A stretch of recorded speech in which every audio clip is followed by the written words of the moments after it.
L'impunité, pour moi, ça peut avoir deux causes. Ça peut être factuel, comme ça peut être systémique. Factuel, c'est-à-dire que c'est de façon incidente. Vous prenez par exemple quelqu'un qui a commis une faute et qui fuit. Donc la victime ne sera pas dédommagée, la personne ne sera pas punie. Donc il y a une situation d'impunité.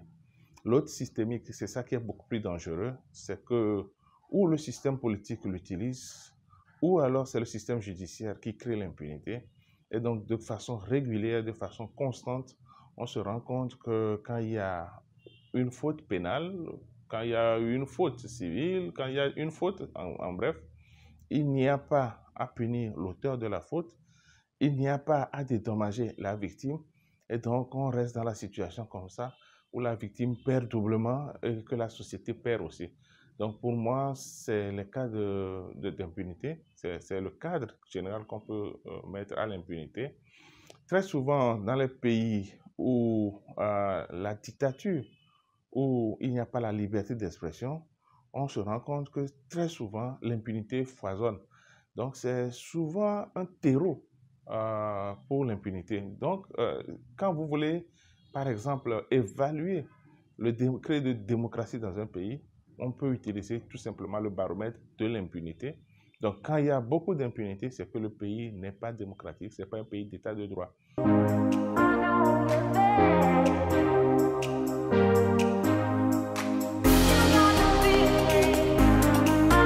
La première conséquence, c'est que l'impunité rend malheureux. Parce qu'il y a beaucoup de citoyens qui vont être victimes et qui ne pourront pas être dédommagés. Vous prenez par exemple la situation du Togo au lendemain de 2005, où il y a eu beaucoup de victimes et qu'on a voulu quand même qu'on dédommage. Vous savez, moi j'ai eu l'opportunité d'être à la tête du CACID pendant un certain temps et je me suis rendu compte que c'était pratiquement impossible. Et quand vous rencontrez les acteurs politiques de la sensibilité présidentielle, il y en a qui vous disent tout simplement qu'il vaut mieux préserver la paix en laissant les choses telles quelles. Et donc, on ne pense pas véritablement aux victimes, on ne pense qu'entre guillemets à une soi-disant paix qui n'est même pas encore évidente. Parce que si l'autre ne manifeste pas son mécontentement, ce n'est pas qu'il est heureux. Et c'est la situation là. Et cette situation n'est pas une situation de paix. J'ai même demandé, dans le cadre de la justice transitionnelle qu'on avait voulu instaurer au Togo, si on pouvait respecter au moins les 4 piliers de la justice transitionnelle. Là encore, on n'a rien fait. Et donc, du coup, les victimes sont laissées à elles-mêmes. Et donc, la première conséquence, c'est qu'il y a beaucoup de malheureux dans le pays. La deuxième conséquence, c'est l'instabilité du pays. Parce que ceux qui ne peuvent pas réclamer peuvent par contre accepter facilement une situation d'insécurité parce que pour eux, c'est leur façon de manifester leur mécontentement. Surtout dans cette période de crise sécuritaire, j'ai largement attiré l'attention de plusieurs personnes sur ce problème-là. Vous voyez, quand par exemple vous prenez le Daesh et tout ça là, qui ont pu mûrir un peu dans certains pays, c'est parce que les gens viennent vers eux et leur proposent des solutions à leurs soucis, notamment en leur donnant de l'argent, en leur promettant de faire changer la situation sociale, etc. Ce qui n'est pas véritablement vrai, c'est des bandits, c'est des grands voyous. Mais c'est un langage qui réconforte la population qui est brimée. Et donc, c'est lié à l'impunité. Parce que si on sait que, par exemple, lorsque vous commettez une faute, on va vous mettre en prison, tous ceux qui ont le pouvoir, je parle de l'armée, je parle des préfets, je parle des maires, etc. Tout le monde va se mettre au pas et je pense que la société, le tissu social va être renforcé.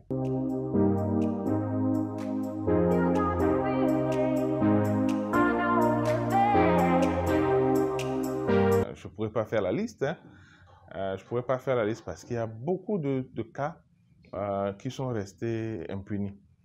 Je prends d'abord la grande panoplie des cas de victimes de 2005, mais je prends également lors des manifestations les jeunes qui sont morts, les jeunes de Dapon, Sinan Lingué et autres. Je prends le petit Jojo qui est décédé.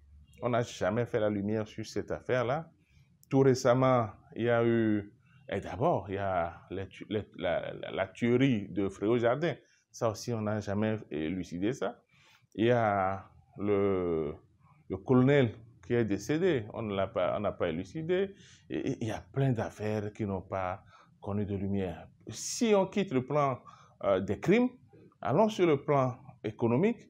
Il y a l'affaire de Petrol Gate, là, qui n'a jamais connu un aboutissement correct. On ne sait pas véritablement s'il y a eu mensonge ou s'il n'y a pas eu mensonge. On est dedans. S'il y a eu détournement ou pas, on ne sait pas. Donc, ce problème-là demeure. Donc, voilà, il y a autant de chantiers que la justice doit pouvoir régler. Mais est-ce que la justice se donne les moyens de régler ça? Est-ce que le pouvoir politique permet à la justice de régler ça? Je ne saurais le dire, mais dans tous les cas, c'est des problèmes.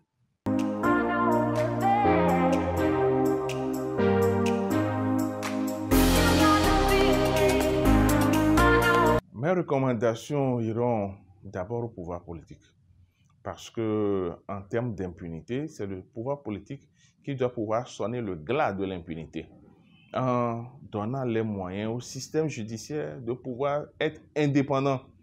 Je me rappelle à un atelier du HCRUN pour la réconciliation, on avait déjà émis le souhait que le pouvoir judiciaire soit complètement déconnecté du pouvoir politique.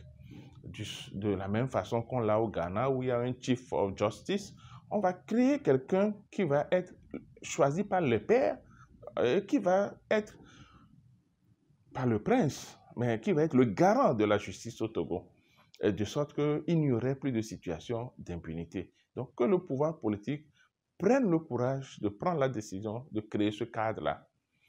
Maintenant, aux acteurs de la société civile, je pense que la recommandation, c'est, je crois que toute la société civile sait, il ne faut jamais faiblir, il ne faut jamais se décourager. Il faut continuer toujours par demander à rappeler au pouvoir judiciaire qu'il y a des dossiers en instance qui n'ont jamais été élucidés. Donc, il ne faut jamais cesser de le faire. Dès que l'occasion se présente, il faut toujours en faire une liste et remettre sur la table, faire des plaidoyers pour que ça soit réglé. Approcher, par exemple, l'Assemblée nationale, qui a un pouvoir de contrôle sur le système ministériel, pour qu'on puisse mettre la pression sur le pouvoir judiciaire. Au niveau de la population, il ne faut jamais encourager l'impunité. Il ne faut jamais se dire que si je me mets dedans, on va peut-être chercher à me tuer, donc ce n'est pas la peine de parler. Approchez ils n'ont qu'à approcher la société civile. Il y a des organisations de la société civile qui peuvent les accompagner pour les plaintes et pour avoir justice. Je pense que c'est une bonne chose. Se taire, comme le dit la devise du Cassid, l'impunité se nourrit du silence. Donc, il vaut mieux forcément que celui qui se sent brimé continue par réclamer jusqu'à avoir raison.